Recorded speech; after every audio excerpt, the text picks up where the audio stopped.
Hello and welcome. You are listening to the Happya Life Podcast.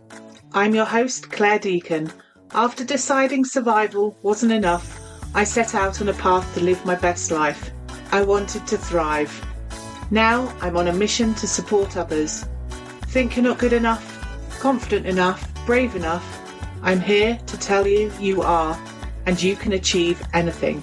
This is your time, so let's do this.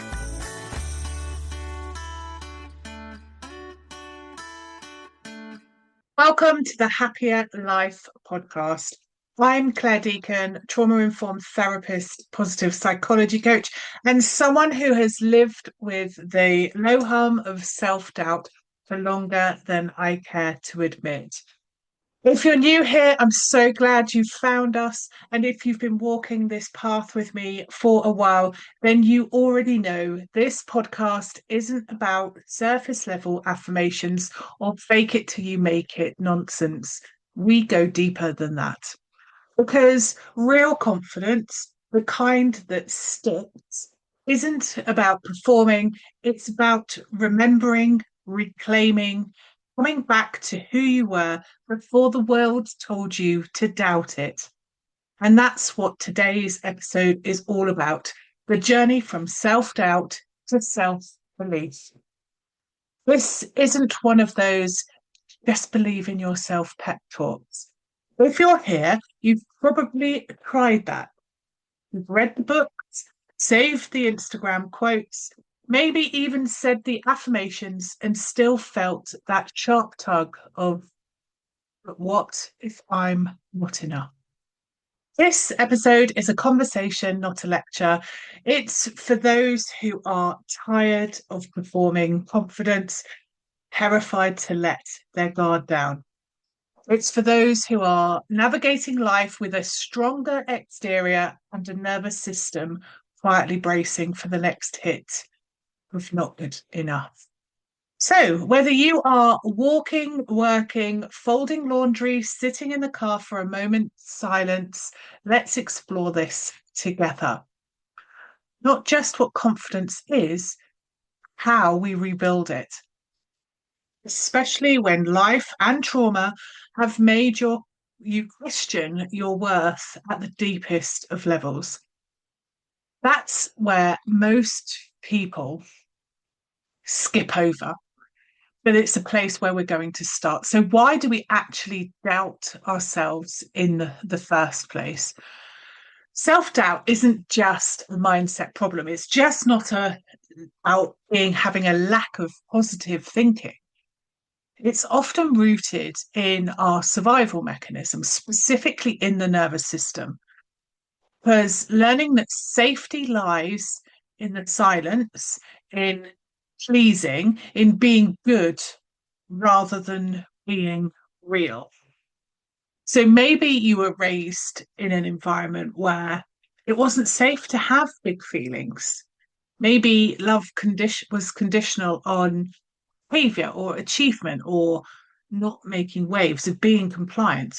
Or maybe you were celebrated for being capable, hopeful, selfless. And over time, those things become the roles that you hold on to. They're the things that you know how to play, you become an expert in. But here you are, grown, capable, outwardly functioning, but inwardly still filtering everything you say, doubting your intuition, fearing that if you speak too loudly or you need too much, you'll be judged or even worse, abandoned. We think that the doubt is ours, that it's some kind of flaw in our character, but actually self-doubt isn't random, it's learned.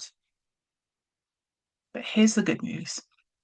Anything that is learned can be unlearned. It isn't always loud either. It doesn't always scream, you're not good enough. Sometimes it's just a whisper. Things like, well, you better double check that you're right, or really, are you sure? It can be sneaky and it's exhausting. Most of the women I work with are high functioning. They have built families, businesses, successful careers, whole lives around being dependable, reliable, fine, the one that gets the job done, person who can be relied upon. They're the ones people go to for advice, for leadership, for support. Underneath, it can be a different story. There's that constant inner monitoring. Did I say too much? Did I sound stupid? What if they think I'm a fraud? What if I've got it wrong? Even after a success, this can be the case. Sometimes, especially after a success, the anxiety can creep in because praise feels risky, it feels uncertain. Visibility can feel like a setup, and confidence, it feels like a kind of costume that we have to wear. That's it's exhausting to have this performance happening all of the time to appear confident. So you're smiling on the outside, but shrinking on the inside because deep down you don't feel safe to be seen.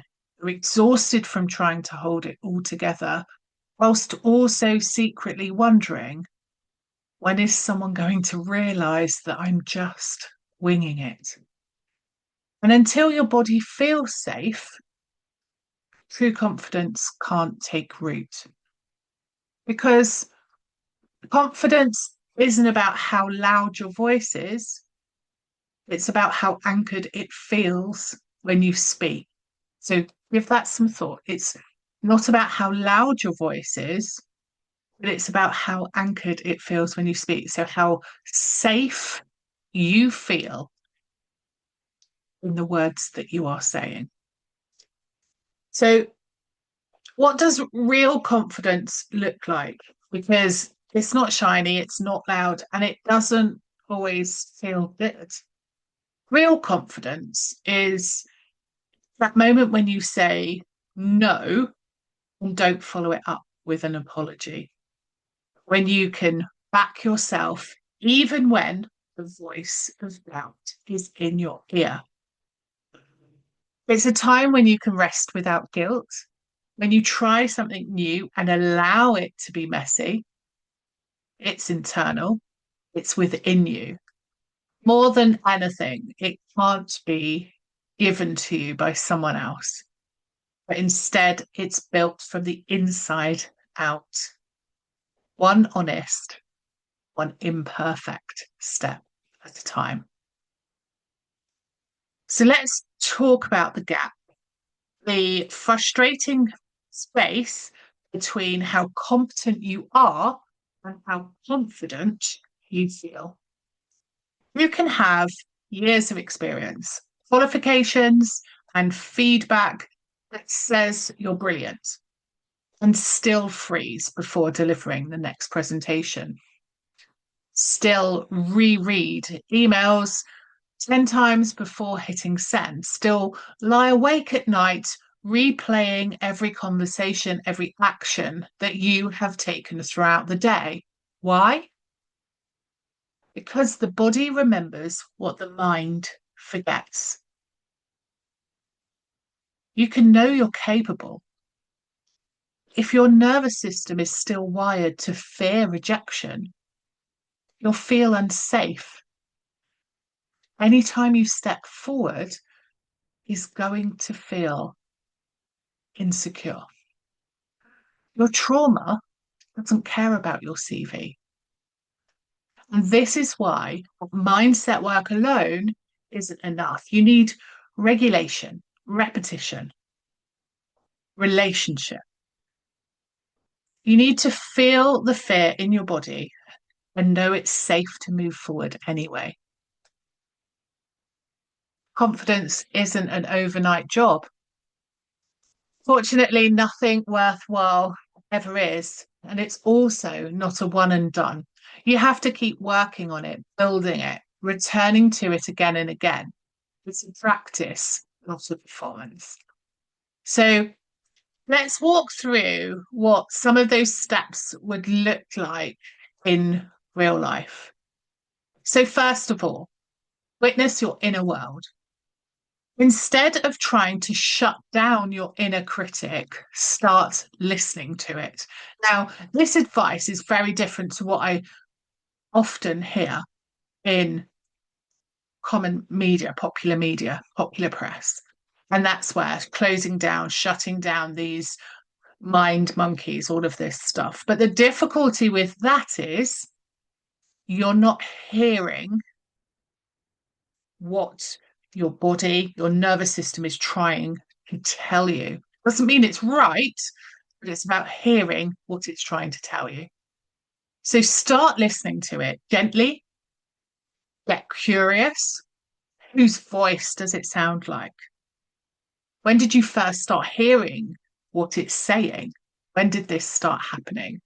Maybe it sounds like a parent, perhaps it's a teacher, a partner, maybe it's someone you used to work with or you still do, someone who once had the power over you to influence how you felt about your worth. Give that voice a name if it helps. For example, some clients will call theirs the doubter or the worrier. And by doing this, you're creating a distance between that voice and you. Creating it is about recognizing that that voice isn't you. It's a strategy, it's a survival voice. Next, it's time to collect some real data. So, self doubt feeds on vague feelings, but confidence grows in facts. So, one option here is to start a self trust journey. Each evening, jot down one thing you did that required courage. Perhaps you spoke your truth in a meeting. Maybe you asked for help, left a conversation that didn't feel right.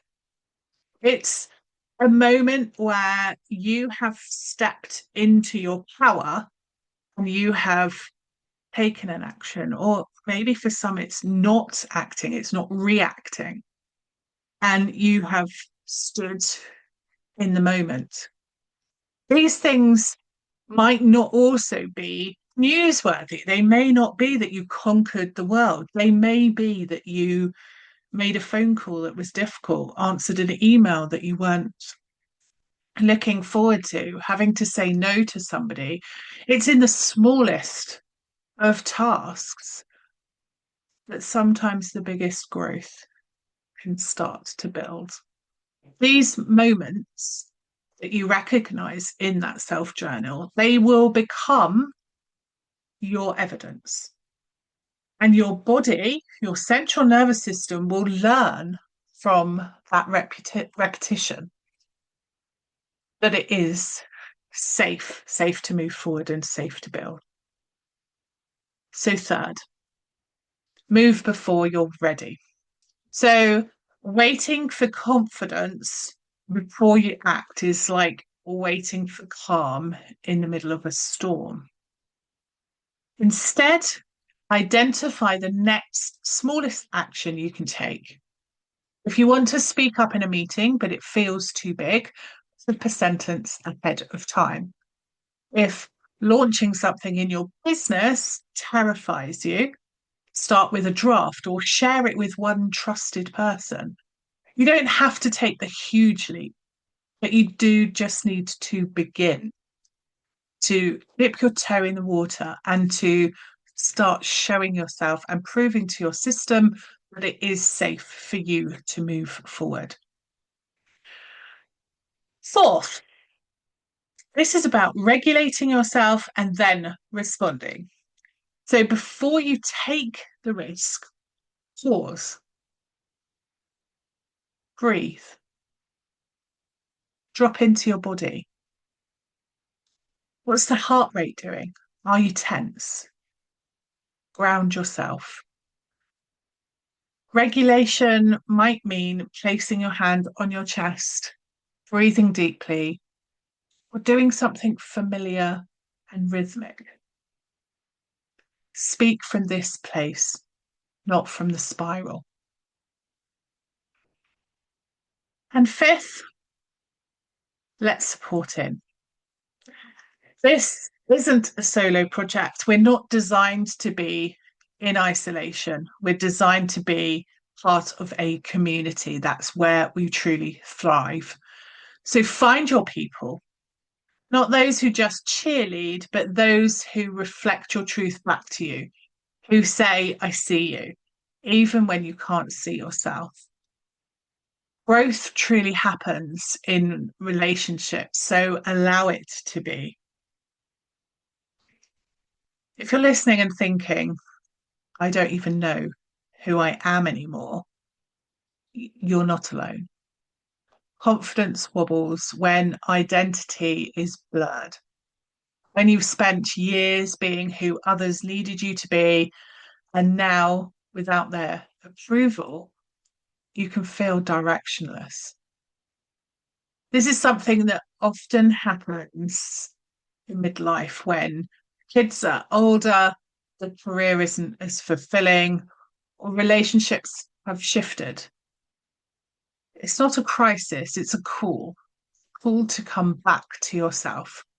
This is where confidence begins, not in doing more, but in being more honest. So, what's the truth behind confidence? It's not a trait, it's a practice. It's not about being fearless, it's about moving forward with that fear. It's not about becoming someone new, it's actually about coming back to who you were before the doubt took hold. And if you're ready to rebuild that slowly, gently, and honestly, I'm here to support you.